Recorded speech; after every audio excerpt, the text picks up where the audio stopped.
Welcome back. Episode 2 of our Mental Minute series. And I'm going to start with a question here. What is something that you have with you throughout your entire life, from the time that you were born until the time that you pass on?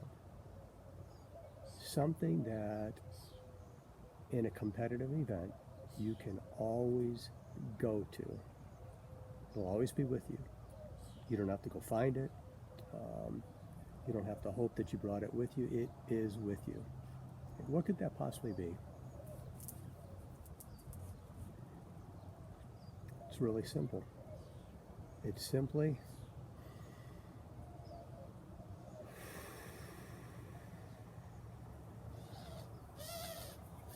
your breath.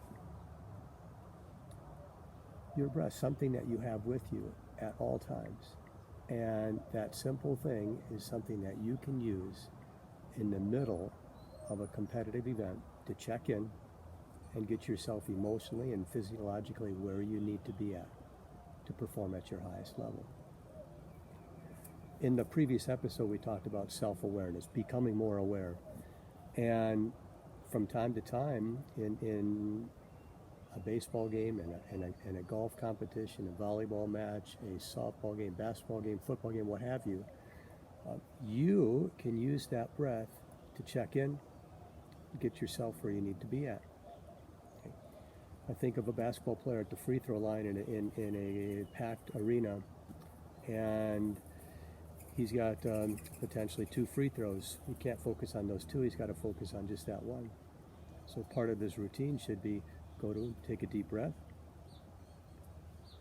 check into where he's at, get himself where he needs to be at, where he knows he performs at his best, and then execute that free throw. I mentioned in that previous video about self-awareness is each athlete has to find out emotionally and physiologically where does that person, with relation to those 2 things, perform at their best. And I'm willing to bet that not one person says that they perform their best when they're extremely angry or frustrated, mad, pouting, or so on. Now, some people play different sports at different levels of emotion, but the most successful athletes, regardless of the emotion that they found that they were best at, are still under complete control of themselves. Okay, some might be louder than others. Some might move in a different fashion with a little more quickness than others. Some might perform their particular task a little more quiet or slow manner. But with self-awareness, they have found out how their behavior relates to their success and what behavior emotionally allows them to succeed at their highest level. And by using this breath, an athlete in a short period of time can check in, find out where they're at, and then use some type of technique to get themselves back close to where they need to be to perform at their best. Now, when it comes to taking breaths, I think it's been proven that the deeper, slower breaths you take, the more oxygen you get back in, and your body functions much better with a high level of oxygen. But many times in a competitive event, our breathing becomes rapid. It becomes very shallow. It becomes stress, which leads to more stress, and which leads to a decline in our ability to compete and to perform our tasks. So we want to learn how to breathe, deeply and slowly. And I'm going to be honest with you. You can go out and do some research, and there's going to be people that tell you that you need to breathe in through your nose and then exhale through your mouth. And I'm not going to tell you that that's the routine you have to do, because I know in different situations I cannot use my nose to breathe and get enough air and oxygen into my lungs. I've got to go to my mouth. And I think in certain situations that may be what you need to do too. So you choose what works best. Okay? Now when I'm settled down, like right now, I'm using my nose to go in.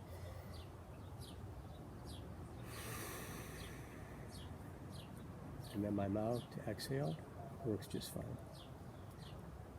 But let's take a few deep breaths together. And while you're doing this, I want you to think of how fast you're breathing, what the air feels like going in, what it feels coming out, what's the temperature of the air. Is there a smell to the air or a taste to the air? Just focus on everything related to your current breathing. Okay? When you're ready, let's begin.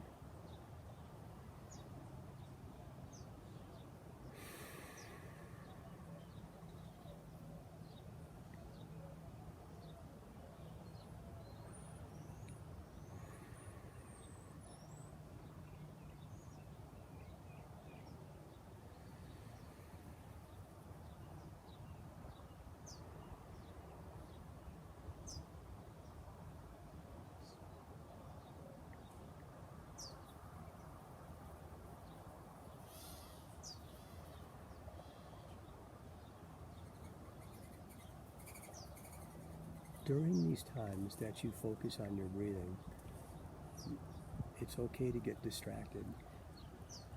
We're human beings and distractions are constantly occurring in our life. And all that I want you to do is just become aware of those.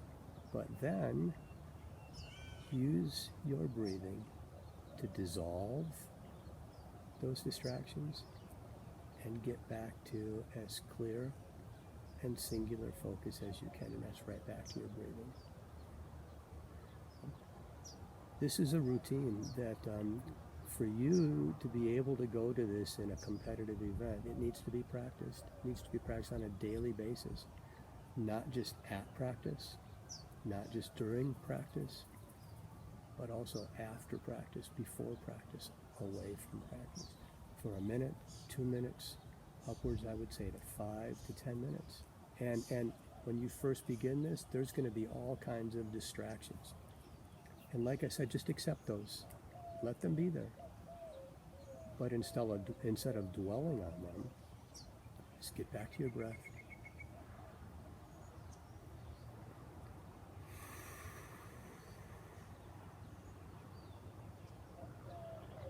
And dissolve those distractions.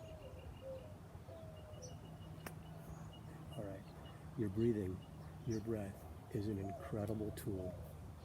And in the next few episodes, you're going to see how we can really use it to help you check in and get yourself where you need to be at. Okay. That's all for now. Giddy up.